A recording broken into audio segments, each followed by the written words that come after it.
All right, so what's up, everyone? Welcome back to another video of Financial Gateways. You're with me, Ansh R. Hiran, and welcome to the Christmas special weekly market analysis. Let's go. All right, so weekly market analysis Christmas special. सबसे पहले तो आप सबको Christmas की बहुत बहुत बधाई। Wish you guys a very मेरी क्रिसमस मेरी तरफ से और पूरी टीम फाइनेंशियल गेटवेज की तरफ से। और देखते हैं कि आज के वीकली मार्केट एनालिसिस में क्या खास। ऑलराइट, हॉलिडे सीजन आ चुका है, हम भी उस पूरे अटायर में जुड़ चुके हैं और वेकेशन वगैरह सबके लिए रेडी हैं। बट उससे पहले वीकली मार्केट एनालिसिस देख लेते हैं क्या हुआ है पिछले हफ्ते में। पिछले हफ्ते अगर हाल देखेंगे तो थोड़ा नेगेटिव रहा।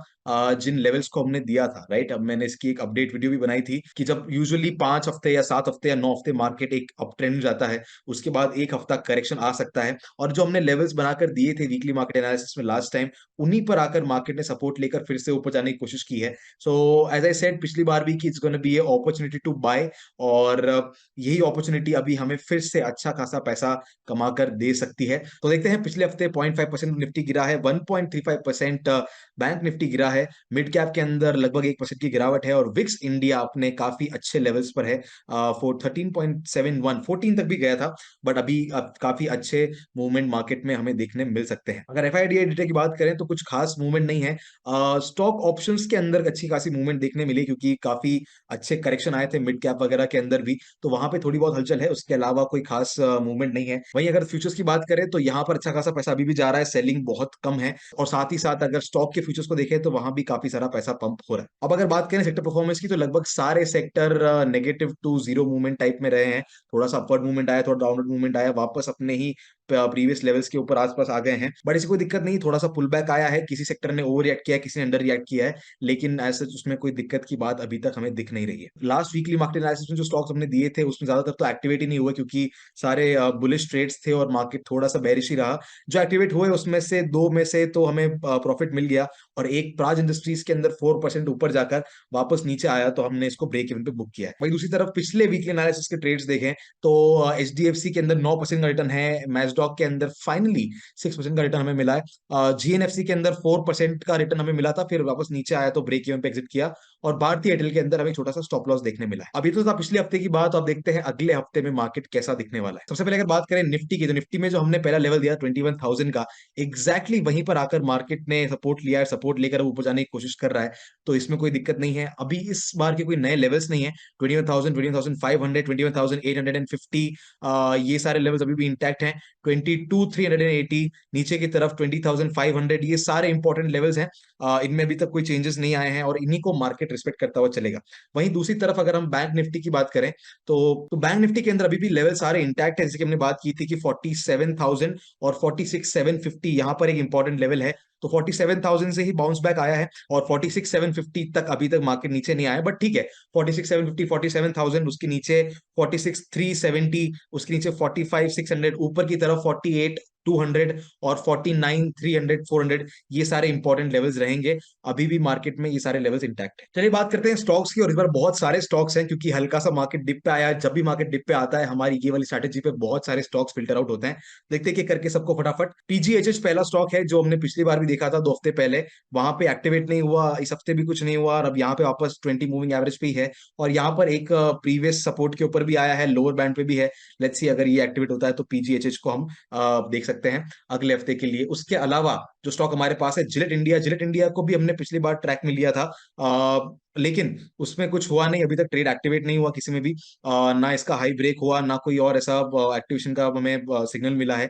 लेकिन फिर भी अभी तक ये ट्रेंड लाइन को रिस्पेक्ट कर रहा है, अभी तक कोई इशू नहीं है, और अगर हुआ तो छोटा सा ट्रेड जिलेट के अंदर भी बन सकता है। इसके अलावा अगर बात करें तो Aditya Birla fashion and retail के अंदर देखेंगे, तो वही 20 मूविंग एवरेज के ऊपर आया है आदित्य बिरला। तो 20 मूविंग एवरेज के यहाँ पास ये है, और यहीं पे लोअर बैंड पे आया है।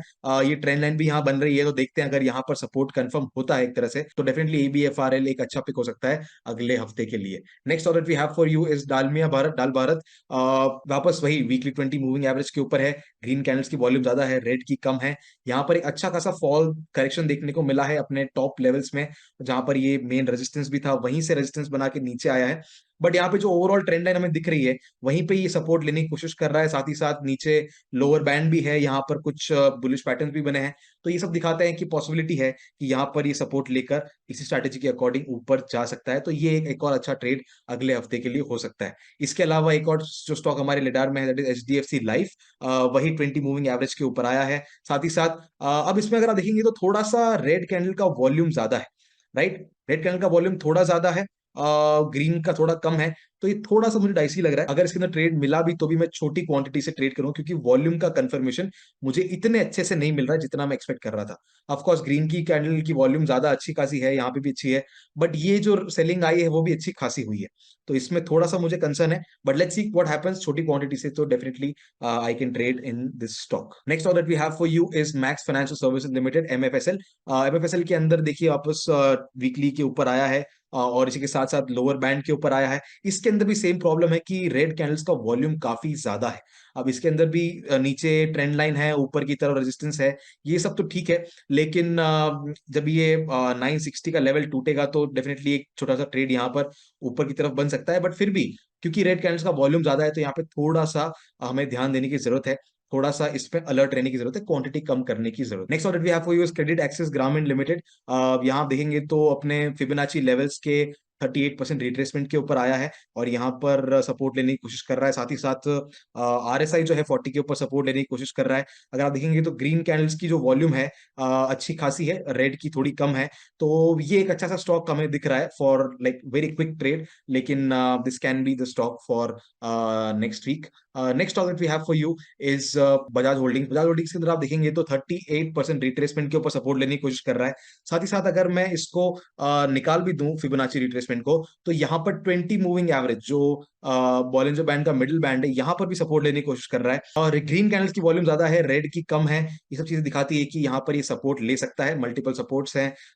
तो पॉसिबिलिटी है कि एक छोटा सा अप ट्रेंड इसमें भी देखने लग जाए। क्विक ट्रेड है, अगर कुछ मिला तो डेफिनेटली इसके अंदर हम ट्रेड कर सकते हैं। Next of that we have for use REC limited. REC limited के अंदर यहाँ पर हमें 20 मूविंग एवरेज जो मिडिल बैंड है वहां पर सपोर्ट बनता हुआ दिख रहा है। ग्रीन की वॉल्यूम ज्यादा है, रेड की कम है। आरएसआई भी 60 के ऊपर यहाँ पर सपोर्ट लेने की कोशिश कर रहा है। अगर ये कंफर्म होता है तो डेफिनेटली आरईसी लिमिटेड के अंदर एक अच्छा ट्रेड हमें देखने को मिल सकता है। आरईसी लिमिटेड में तो ऑलरेडी काफी अच्छा मूवमेंट आ चुका है, मतलब उसमें कब पैटर्न का ब्रेकआउट हुआ था उसके बाद तो बहुत ही शानदार परफॉर्म किया है पूरे साल में। लेट्स सी और कितना हमें रिटर्न कमा के देता है। नेक्स्ट ऑर्डर पे आपको यूज पावर फिनकॉर्प लिमिटेड। यहाँ भी वही सेम सेटअप हमें दिख रहा है कि मूविंग एवरेज के ऊपर प्राइस आया हुआ है, और साथ ही साथ ग्रीन की वॉल्यूम ज्यादा है, रेड की कम है। यहाँ पर आरएसआई 60 के ऊपर सपोर्ट ले रहा है। अगर ये कंफर्म होता है तो डेफिनेटली एक छोटा सा ट्रेड यहाँ भी हमें मिल सकता है। Next stock is Concor. Concor में भी सेम सेटअप, 20 मूविंग एवरेज के ऊपर प्राइस आया हुआ है, आरएसआई 60 के पास आया हुआ है। ग्रीन की वॉल्यूम ज्यादा है, रेड की कम है। अगर पैटर्न कंफर्मेशन यहाँ मिलता है और बॉटम बनता है तो डेफिनेटली ऊपर की तरफ एक छोटा सा मूव देखने मिल सकता है। तो ये थे कुछ स्टॉक जिनके ऊपर हम अगले हफ्ते नजर रखने वाले हैं। इसी के साथ साथ एक इंपॉर्टेंट बात यह है कि यूजुअली जब ये 25 से 31 वाला जो एक हफ्ता निकलता है, उसमें मार्केट में बहुत बड़े मूवमेंट्स कुछ कम देखने मिलते हैं। मतलब हर कोई अपने हॉलीडे मूड पे है, हर कोई अपने पार्टी सेलिब्रेशन मूड में है। तो बड़े इन्वेस्टमेंट ज्यादा मार्केट में आते नहीं है, और ईयर एंड है एक तरह से, तो यहाँ पे भी लोग ज्यादा इन्वेस्ट अभी करते नहीं है। तो न्यू ईयर के बाद मार्केट में फिर से वापस बड़े मूव्स कंटिन्यू हो सकते हैं। तब तक हो सकता है कि मार्केट थोड़ा सा कंसोलिडेट करे, थोड़ा सा लेजी मूव्स यहाँ देखने मिले। बट फिर भी अगर स्टॉक स्पेसिफिक मूवमेंट आता है तो डेफिनेटली कैप्चर किया जा सकता है। और ये था हमारा क्रिसमस स्पेशल। आप सबको क्रिसमस की बहुत बहुत फिर से बधाई पूरे फाइनेंशियल गेटवेज टीम की तरफ से। और एक और चीज मैं आपसे कहना चाहता हूँ कि बहुत सारे लोग ऐसे हैं जो कि रोज रोज स्टॉक मार्केट देखने के चक्कर में इन सब चीजों को, इन छोटी छोटी फेस्टिवल्स को, इन सबको एंजॉय नहीं करते। But let me tell you one thing, market हर रोज खुलता है। लॉकडाउन भी लगा था, जब हर एक बिजनेस बंद था तभी स्टॉक मार्केट हर रोज खुला था। तो मार्केट रोज खुलेगा, मार्केट में रोज अपॉर्चुनिटीज आएगी। लेकिन ये जो टाइम है, ये फेस्टिव टाइम है, ये आपके लिए, आपकी फैमिली के लिए बहुत ज्यादा जरूरी होता है। सो गो आउट विद देम, उनके साथ थोड़ा सेलिब्रेट करो, उनके साथ टाइम स्पेंड करो। और मार्केट में अपॉर्चुनिटीज बहुत है, बहुत आगे भी मिलती रहेगी, बट ये जो टाइम है ये वापस नहीं आएगा। तो on that note, thank you so much everyone for watching. I will see you in the next one. Till then keep learning and keep trading.